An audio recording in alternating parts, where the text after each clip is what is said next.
3, 2, 1. Can we do another clap? Because Yeah. I didn't feel it was on time for it. Okay. 3, 2, 1. That was a sexy clap.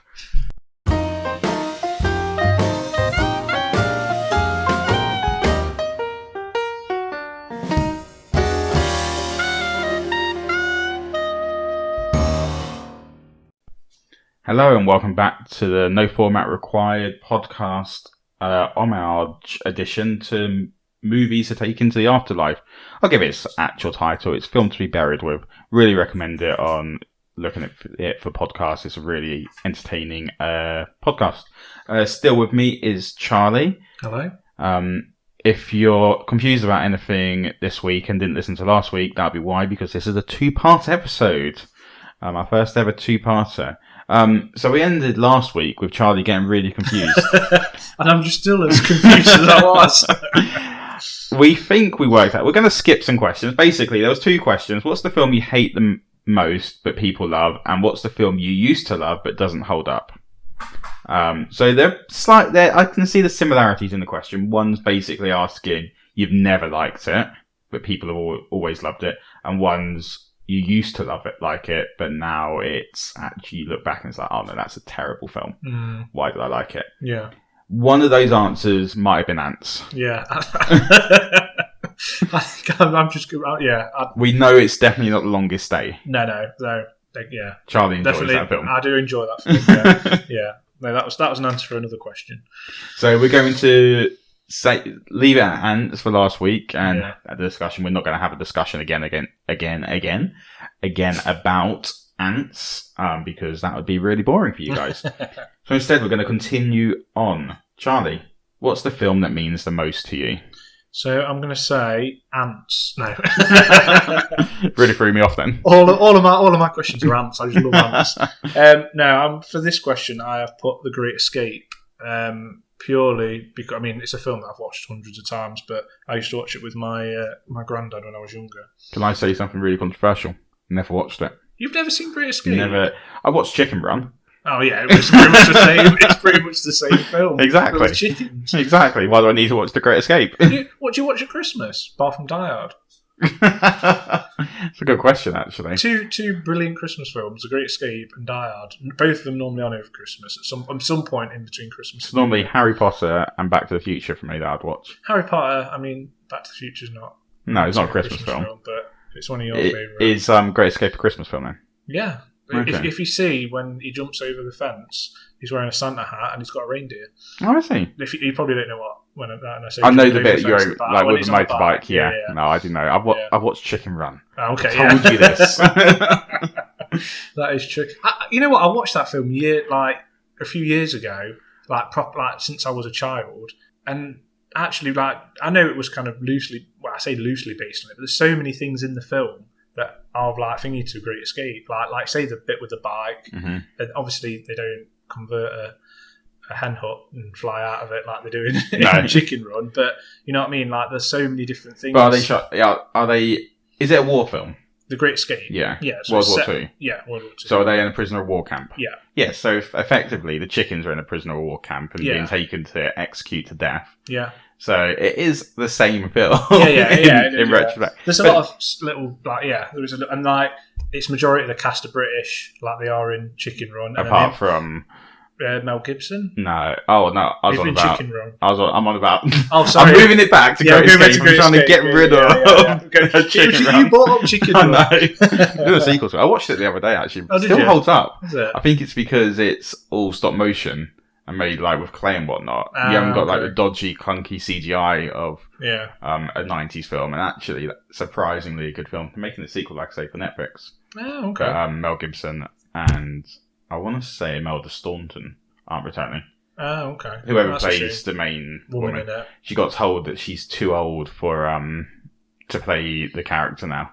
To play a chicken.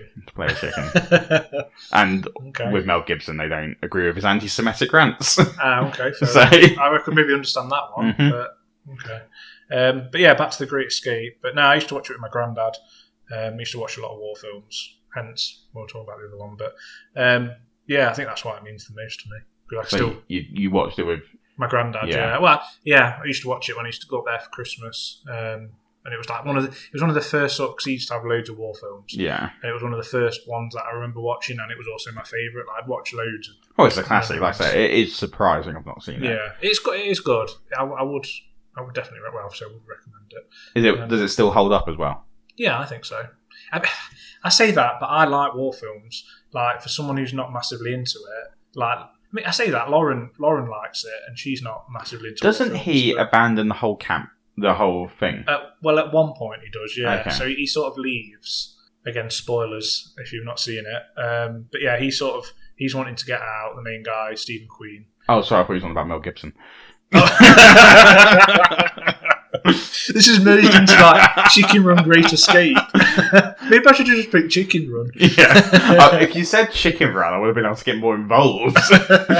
But I'm using the references of the point of view to be like, oh yeah, Mel Gibson's character abandons everyone, and they like. Yeah, but that in Great Escape he abandons and then comes back to But no, it is a good film, and like every time I watch it, the bit where he goes over on the bike tries to get. There's always for a second I think he's going to make it, even though I know he won't because. He doesn't. Oh, does he not? Oh, okay. He doesn't. I've ruined it for you there. Yeah, You spoiler. now. Sorry, like I said, this episode's full of spoilers. But yeah, every time I always think he's going to make it, and obviously he never does. But yeah, no, it's good. I mean, yeah, the cast. I mean, there's a lot of old. Well, I say old actors. They were young actors at the time. But there was there's a few people that I've watched who I don't realise. Do you ever watch 8 Simple Rules? Oh yeah. There was. Do you remember when I forgot what his name is? James. I'm gonna have to get the cast up. When the dad dies and the granddad comes to stop with him. Yeah. The one that plays the granddad, he was in The Great Escape. Okay, I don't remember who that was, but I've got the cast list here: James Garner, Richard Attenborough, James Garner. That's one. Charles Bronson. Yeah. Richard Attenborough. Yeah. James Coburn. Who's a lot of Western. See David McCullum, who is also in CSI. If you watch, is it CSI? No, NCIS. Oh, okay. He plays the doctor or the lab assistant. Not lab assistant. He's like. Oh, I can't. I'm in not in NCIS. I can only think of Abby, who's a gothic woman. Yeah, so she's in it. I think he's like he's some sort of like doctor when they come for CSI stuff. Okay. He sort of comes, but yeah, Mum had a big crush on him. He was in Man from U.N.C.L.E., the original Man from U.N.C.L.E. Oh, but again, okay, these are along. Yeah, I mean, to be honest, a lot of them I don't. I Nigel Stock and Gordon Jackson. I know them from that, but I don't know what they've done since. Yeah, exactly. But yeah, no, that's the reason. But no, 1963 as well. It's quite an old 2 hours and 52 minutes. Oh, it's a long film. I didn't think it was that long. I thought it was about 2 hours, but and it's based on a true story. Oh, is it? Loosely based on a true story, yeah. So there was a documentary I watched called The Real Great Escape, and there was that camp, and they did try and tunnel out the three tunnels and things. So yeah. It's interesting because I watched a documentary about these chickens and that was the inspiration for the Aardman film as well. Yeah. Maybe it was based on Chicken Run. Maybe, even though it was filmed like a few 30 years after. Yeah. But yeah. Nice, good answer. I like that answer, and gave us a lot of amusing stories there. Right, Charlie. We all want to know, what's the sexiest film you've ever watched? See, again... Charlie's gone bright red. Yeah, I have gone bright red. I couldn't particularly think... This is one that I struggled with anyway. Because, I don't know. That's just one that I did struggle with. I put Moulin Rouge just mainly because it being obvious.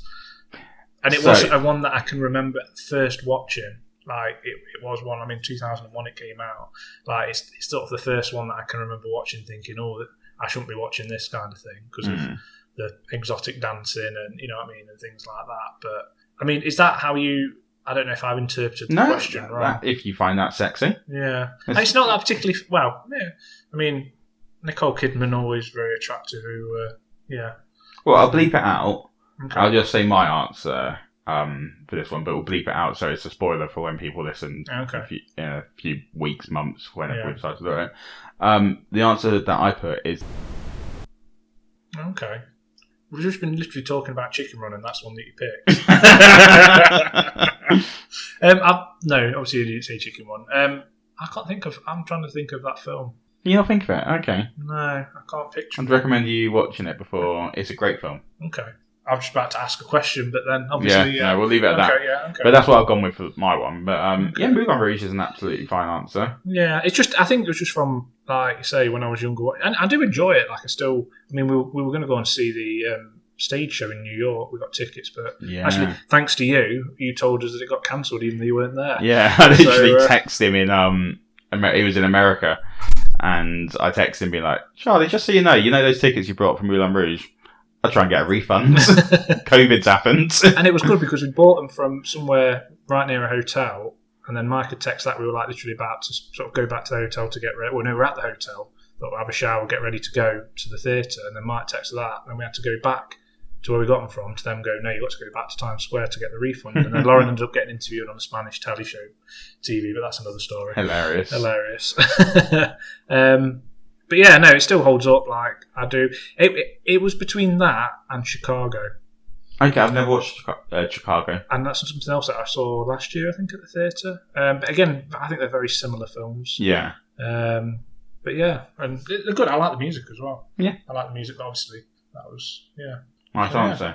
Right, there is a subcategory of this question that always gets asked to people, and Brett Goldstein hates asking it. Okay. But are there any troubling boners, worrying wide-ons? I mean, I do like Ian McGregor. I do have a soft spot for Ian that's McGregor. not troubling, having that. Not really. What, for this particular film or just any? No, any films that... No. Like, so things that people... Like, a common one that people say is the free-breasted woman from Total Recall. You know what? Things that you find attractive but definitely shouldn't have done. That is one that I was thinking of, but I couldn't remember which film it was from. Okay. And then I thought, I'm just going to say Moulin Rouge because I didn't really know masses about that. Because I know they did the thing of Total Recall, but I don't think I've ever seen the original. So I thought, well, I don't really. But that character's in the new one as well. I've not seen the new one. Yeah, I'm sure she is. But I know your answer where you gave us an example. I don't want to say it in case that's your answer. What did I say? Jessica Rabbit. Yeah. Yeah, that's not my answer. Okay, yeah. I've not actually got an answer to this one yet. Okay. But yeah, again, that was not... Yeah. Because obviously it's a cartoon, so... Yeah, that's why again... Yeah. She's an attractive woman. Yeah. / rabbit. She's drawn that way. She's not a rabbit. She's married to a rabbit. I thought she was a rabbit. No, she's not a rabbit. She's married to Roger Rabbit. So she's Jessica Rabbit. That's even weirder, though. So then she's like with a rabbit. So there's a bit of bestiality. It's cartoon world. No, yeah, exactly. So basically, your worrying boner for that one might be the idea of a threesome with Jessica Rabbit and Roger Rabbit. Yeah, that would be very worrying if I found that in that situation. Difficult to have an answer to that one. No, it is a difficult one that some people struggle with on the podcast. Right. Next question. The film that you most relate to. So I took this as in me. I assume me personally relate to. It's got to be Rocky. Yeah. Because I'm an avid boxer. Yeah. And no, it's not. And you Rocky. own pet rat. I know. Yeah. Yeah. You got a rat in it? Yeah, I think he does. Yeah. No, so I put the In-Betweeners movie because I think that's very much. I think that is a fantastic answer. Yeah, I think because I was thinking about it, and I was thinking these films that I like, but they're not me. Like I can think of all these like war films I like or Star Wars. I'm not a Jedi. I'm not action and stuff. But I thought In-Betweeners that very sums up. So it's just started raining outside, and I'm really annoyed because I'm around Charlie's right now. Well, around his mum and dad's, and I've hung my washing up before I came around. So there's nothing I can do. My washing's about to get soaked. So anyway, I got a bit distracted. So yeah, In-Betweeners movie. In-Betweeners, yeah, because I think like my childhood was probably based. Well, I say based on it. There's a lot more similarities to any other film that I can think of. I always used to joke about that when I used to go out into Rock City. I don't know if I can say the name of the club. Can I say the name of the club? Yeah, Rock City in where we live. It was like a nightclub that we all used to go to on a Friday, Saturday night. And I always used to say that I was sort of stood in the corner where the lights were flickering and the water was like dripping on me. So there was no women ever coming over to me whatsoever. And obviously, for those that have seen the In-Betweeners, that's very much. No, I loved the In-Betweeners because I also considered myself part of the In-Betweeners. I wasn't like the cool kids. Yeah. I wasn't a proper sort of nerdy no one spoke to. Yeah. I was in the middle. Yeah. Right, bear with us a second. Charlie's going to have to sort something out with the rain. I'm just shutting the door to stop the rain. Make it a bit quieter. to my seat before I start talking. Yeah, I always considered myself the in-betweener. So that's why it spoke to me on a personal level, that film. Yeah. And the TV series as well, but... Is there a particular character? Probably Simon. Yeah, I was going to say Simon. Yeah. Because I think he is the most, I suppose, normal out of them. Like, you've got I Jay agree. who, like, bullshits all the time. Yeah, I was never like that. No. You got the nerd of... Yeah. I was nerdy, but I wasn't, like, proper like that. Yeah. And then, I forgot what the other guy's called. I've gone completely... Blake Harrison's character. Yeah. The other one that's a bit, like... Stupid. Yeah. Yeah. Okay, yeah, he's stupid. I've recently watched the TV series called Drifters. Was on Channel 4. Okay. It's on Netflix currently, I believe. Yeah. It's written and stars Brett Goldstein, coincidentally. Mm-hmm. But he's only a recurring character. But it's written and stars Jessica Knappett. Okay. Who plays Blake Harrison's girlfriend in Betweeners movie. Yep. It stars, I don't know these other two actresses' names, but it also stars the girl that he was with at Tesco's. Okay, yeah. And it stars the one that Jay ends up with in the movie.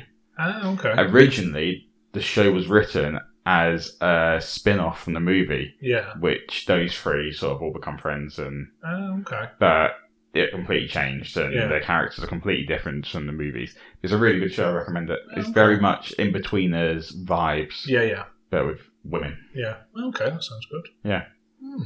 But yeah, in-betweeners movie, when you wrote that, I was like, that is a great answer that I now can't pick myself. Yeah. I mean, initially I was trying to think, I mean, obviously the reasons I just said why I think it's relatable, but, because I was trying to think of films I love, but yeah, they're not to my life kind of thing. That's definitely the most relatable. Yeah, so.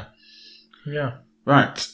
It doesn't have to be your favourite film, but what is objectively the best film out there? So this was a difficult one because initially I was going for my favourite film, which I thought, well, no, like I say, that's a bit different. So for this one, I went with Saving Private Ryan, just because I've never heard anyone say, "Oh, that's a shit film." Yeah, no, and that's like from people that are not massively into war films, or because obviously there's a bit of a theme here that I do like war films. Yeah, very much.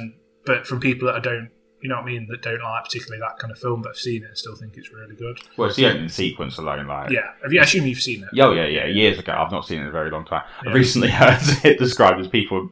I was listening to a comedy group making up different... Like, going through different names for films instead of calling them by their actual names. Okay. Literally, they had a whole podcast episode where they went through the top 100 films and gave them different names. Oh, really? And this one was called You Won't Believe What Happened to Vin Diesel. And again, Vin Diesel, like, again, somebody that I forget. When I'm going to watch it, I forget that he's in it. Yeah. Like, because, well, again, spoiler alert, he does get killed relatively early on. But yeah, I mean, young Matt Damon in it, Tom Hanks. And it is again, spoiler alert, brilliant twist at the end that you don't see happening. Yeah. Oh, no. Fantastic. Definitely. Yeah, definitely. Yeah. Like I said, I can't remember massive parts of it. I remember them obviously going on a mission to save Ryan. I remember the opening sequence because it's got to be the best opening sequence to film of all time. One of the best. Well, it's straight into it, isn't it? On D-Day Beach. And isn't it like one of the most like people who were on there on the beaches have PTSD watching it? I wouldn't be surprised. Like, the most realistic. Insane. Yeah. Isn't it that scene like the guy putting his guts back on into it's and the guy's arm blows off and someone picks it up and puts it in a bag. I mean there's a bit in it the bit in it that I probably still find uncomfortable to watch is so part of the film they capture this German bunker and there's one sort of survivor and they're sort of in a big debate whether they should just shoot him or anyway then one of them ends up letting him go. Come to the end scene where they're sort of having this kind of sort of standoff with the Germans and trying to defend until reinforcements get there. And this German soldier that they let go has come back. Yeah. And anyway, there's a bit of a knife fight between him and another American guy, and he basically slowly kills him. But it's like he's on top of him, and he's like, you can see him going shh, and then he sort of slowly slides the dagger in. And even to this day, it's such a uncomfortable scene to watch. Yeah. It's good, like, because that's what war was like, and like we were saying then with all the realistic thing at the beginning, because nobody can realistically war unless you've ever been to war. But no. I'd like to think it's one of the closest that you're ever going to get. No, I think that's a really good answer, and it is a great film. Very well made, very well acted. Yeah, brilliant. We'll crack on with the next question. I'm going to say now, we apologise if you can hear the rain, because it is very, very loud, and it's coming down very heavy, but there's nothing we can do about it. No. We're not in charge of the weather. Not yet. This one is the most surprising answer I've ever seen. Really? Yeah. What is the film you have watched or could watch the most? Semi-Pro. So weird. I've watched it if so you many pick times. any Will Ferrell film, and that's the one you picked. That is because, Step Brothers and Anchorman were two that I considered, but I had Semi-Pro on DVD for years and yet before. I don't even before they even came out. And I'd probably say at the minute, it's 2008. I've just watched it so many times. Like, I remember going to the cinemas to see it. I remember my friend Paul for his 18th. We bought him a special edition with. Oh, really? It was like a box DVD thing, but it also had the. Have you seen it? I've seen it once. You've seen it once. And I know sort of desire to go back to it. Oh, and then there's a bit in it where the reason that Will Ferrell Jackie Moon makes his money is he releases a song called Love Me Sexy.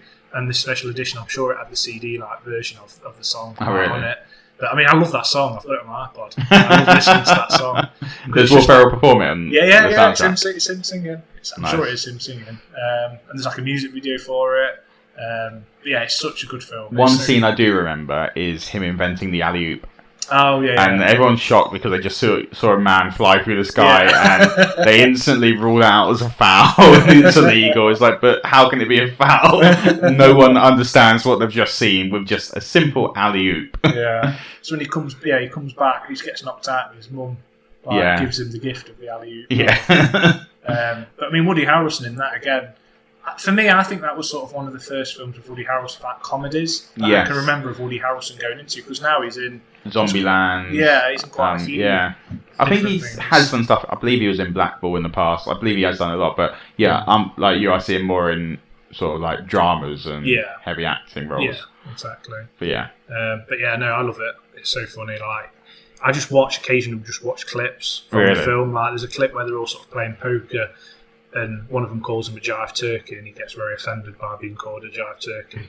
And they end up getting shot, and it's just. It's silly. It's Will Ferrell silliness. Yeah, exactly. Like it is like Anchorman and Semi-Pro. That is the Step Brothers. Step Brothers. Yeah, but no, brilliant film. No, fair enough. I'll let you have it, but it was a very out of the blue answer, I'd say. Yeah. What is the worst film you've watched? See, we don't like to be negative, but come on. Mamma Mia. Okay. I went to the cinema. I don't know if it was The Dark Knight we were initially going to see. Yeah, I think they came out at the same time. And we got there, and it was fully booked. Like, we couldn't get in, so it was like, well, we're here now. We've got to go and see something. Mamma Mia. And God, it was terrible. And it was just full of couples in there. I was like third wheeling. Oh, okay. Anyway, and it was just awful. And like, it kind of ruined a bit of Pierce Brosnan for me being James Bond. Because it is famous about how bad the scenery is, isn't it? Yeah, it's hilarious. And fair play, they didn't try and like change his voice, or like put someone else singing in front of him. They let him sing. Yeah. God, it's just so crap. Like, it's just See, I don't mind Mamma Mia. I enjoy the soundtrack.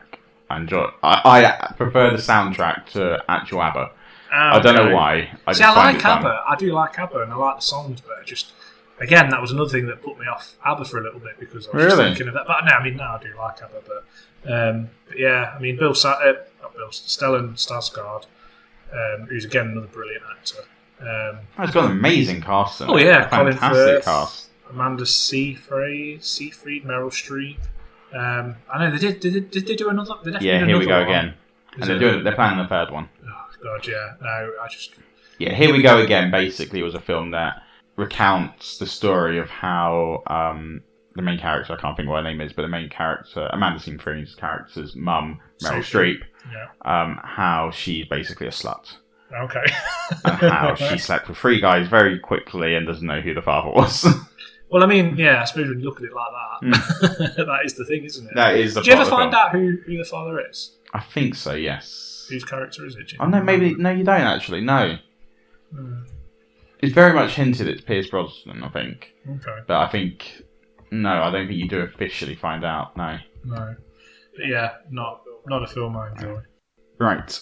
Moving on from that, the negativity, we'll get rid of that air. What is the film that makes you laugh the most? Step Brothers. That's a good answer. I'm just looking. These past 3 films have all come out in 2008. Oh, really? Yeah, I was looking. Step Brothers came out at the same time as Semi-Pro. Yeah, which is strange, but then, I don't know, maybe... There was a big sort of like hype train after Anchorman, but then Anchorman was 2004. But there was a big sort of like hype of Will Ferrell after Anchorman, wasn't there? In which like Blades of Glory, Semi-Pro, which he did a load of sort of like sports type movies, sports comedies. Dodgeball. Well, was he in Dodgeball? No, he wasn't in Dodgeball. No. That's Ben Talladega Nights. Talladega Nights, that's the other one. But yeah, Step Brothers again, like I was saying about Semi-Pro, it's just a film I can watch over again, and I'm constantly Googling clips. YouTubing it's clips a fantastic Boats and Hose. Yeah. John C. Reilly and Will Ferrell in that film are just such a great comedy duo. I think it's because they are like, well, they're obviously grown men in the 40s, but like still acting like they're 18 Yeah, they're man-child, and that is what they're like in real life, I believe. Yeah. So it fits quite well. But I mean, I like the amount of times I've like quoted things from that film of like things that I just found funny in it. Like the other day, we were saying something, somebody made a joke, and I says, "Oh, that was so funny!" Like I nearly fell off my dinosaur. The amount of times if I am decorating a room, I will always, without a shadow of a doubt, even if in fact, the reference goes over Lauren's head, I imagine, because she's not big into films. My wife, Lauren, not Charlie's wife, Lauren. The amount of times I just go into a room and start lunging and go, there's so much room in here for exercise.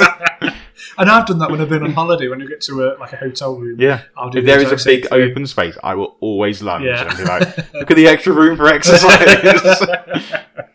But no, it's a film that I can watch and it still makes me laugh. Yeah. Like, I could watch it again and again and it still makes me laugh. Yeah. Until then, I hadn't realised that obviously it is a film that I quote. It's probably the most quotable film that I do quote the most. Yeah. And I've done George has got a rocking dinosaur, and I'm constantly, if I make him laugh on there, it's like, I made you laugh so hard you fell off your dinosaur. Obviously not a direct quote, but referencing the film. And then the other bit that I always find really funny is the bit where he's got that a samurai sword sung by Randy Jackson from American Idol. Yeah. It's like, why is that thing? It's like, why wouldn't I get Randy Jackson's that's all I had on me. But no, brilliant film. And if ever Shark Week's on, I always high five someone. Yeah, and I started watching Shark Week because of that. Really? When I was in America, was it America or when I went to Canada, I remember putting Black Shark Week on because of that film. Massively into sharks. Fantastic choice, a brilliant film. Very, very good. Right. Got time for the last one? What is the last one? Have we got one more? There is one more, but I haven't asked you it. Oh, okay. Go on. I'm jumping good. You've got... Yeah, okay. Well, maybe in your head you knew what the last question was going to be. Yeah, I think that's what it was, yeah. So yeah, everyone in heaven's really proud of what's happened. But so when you died in this plane crash because you decided. Yeah. Annoyingly, like I was there like first-hand witness because Why didn't you try and save me then? I egged you on. Oh, okay. Yeah, it wasn't my proudest moment. I felt a bit of guilt when I saw suddenly fireballing down from the sky and landing back on Earth on the ground. Okay. And I sort of like, at first I sort of edged back from the crowds around you, being like, I don't want to be part of this. But then I saw a coffin off to the side, so I was like, may as well just kill two birds with one stone. So I grabbed you and started shoving you into the coffin. There was bits of debris from the plane when they're two. I only just all fit in. Yeah. There's just about enough space though for you to put your favourite film in there. Okay. What's your favourite film, Charlie, that you'd like to take with you? See, my favourite film, if I had to pick, gun to my head or On Fire in a Plane in a Coffin, it's got to be The Dark Knight. The Dark Knight. Yeah, definitely The Dark Knight, I would say. Just because, again, it's a film that I've watched over again with, Heath Ledger in that. Yeah, his last performance. And he was amazing.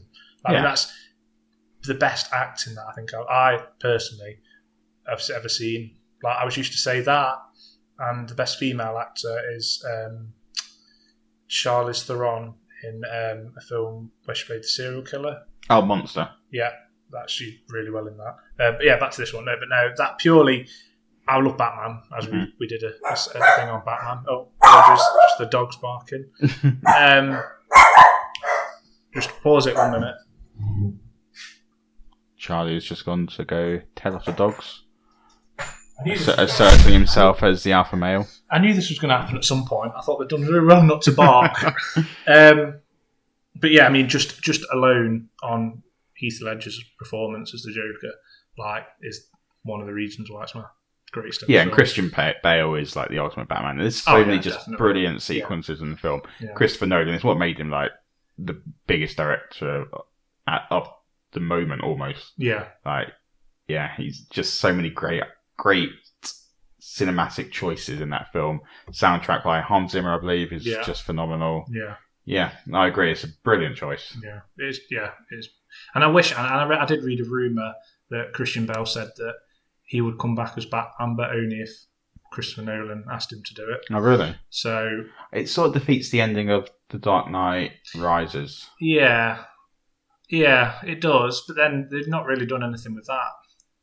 They've kind of left it. They teased potentially Robin, didn't they? Yeah, but then I don't know how would you bring him back into it. Like you say, I see what you mean though. It does kind of because he's retired and he's and obviously the whole idea is he dead or did he just go off to Paris with Catwoman? Yeah. What's your view on that one? Do you think he's dead? Oh, no, but I don't think he is dead. Oh no, I think he 100%. But obviously, there's also the other side you could look at. That was just Alfred because he never got to see Bruce Wayne happy. So he's imagining Bruce Wayne happy, and he chose to stop being Batman, which obviously Alfred was always trying to get Bruce Wayne to do, stop being Batman. But didn't at the end when he goes to sort of investigate the thing, and it said, "Oh yeah, his code was changed." Yeah, it wasn't working. I've not heard that theory. I understand it of him being dead. Because I thought that would be the perfect way to end the trilogy if they effectively killed him off. But, it was the only way, in a way. Yeah, to sort of do it. Yeah, kill him off or do this. Yeah. But I suppose the only way you could potentially bring him back is like a trainer of the Robin character. Yeah. Like a bit like Zorro. Well, there's an animated cartoon from our youth called Batman Beyond, which features a old Batman training a Terry, I can't think what his surname is, but Terry someone, to be Batman. And effectively, the controversy is all sort of blown over a bit now, but the controversy about Batgirl, which he got canned. Oh, no. You haven't heard this? No. So they'd filmed all the Batgirl, a new film, and it was due to be released this December, and Warner Brothers decided not to release it. Oh, really? And they've just put it in the archives, and it's never going to see the light of day. People aren't 100% sure why. They spent all that money on it. Exactly. Apparently, there's rumours that it wasn't good at all, so they didn't want to release it. There's also rumours that they might have got a tax break from it, from not releasing it. But yeah, that was meant to bring back Michael Keaton's Batman as a trainer to Batgirl. Oh, okay. So yeah. Oh, live and learn. All right, yeah, Dark Knight Returns. The Dark Knight, should I say. Yeah, brilliant film. Everyone up in heaven loves that you brought it there, and they're really glad that you brought it for movie night for everyone to watch. I'm glad. Thank you very much for doing this. That's right. Thank you for your questions. I did. Who knows what? One day you might come back for the rebirth. I might do. Time will tell. Not only time will tell. Right. Next week, I don't know what we're going to do. But we'll see. We'll plan something and we'll put out an episode. Yeah. Right. We'll see you next week, guys. Bye. See you later. Bye.